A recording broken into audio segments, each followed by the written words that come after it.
What's up guys, Joe Drake here with Gravity and Oxygen Fitness, and right now I am in front of the chalkboard wall in my apartment thinking about and doing some planning for 2017, and I wanted to talk to you guys about a concept called the process of diminishing returns.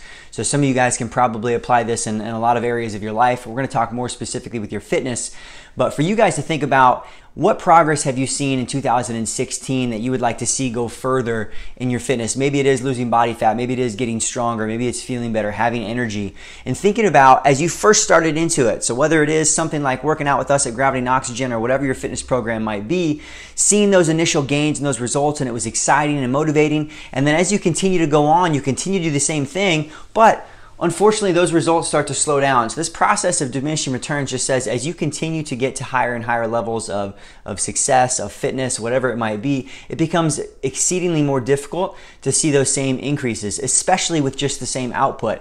So it really kind of highlights the fact that you guys have to take a look at what are you going to do different than what you've been doing in the past. How can you get slightly more specific with your program if it is fitness? How can you get a little bit more focus for a period of time?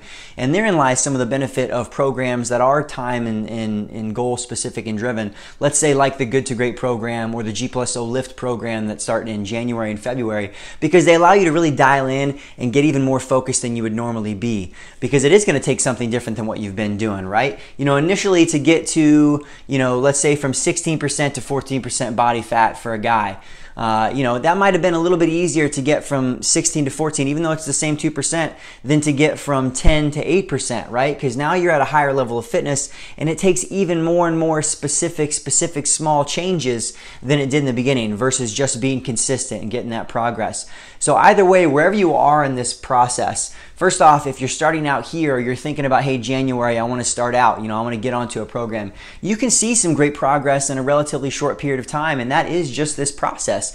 As you start doing something new, you're going to see those gains. But understand and know that in the long game, in the long term, for you to see continual long-term progress, it does take small changes and small specific things.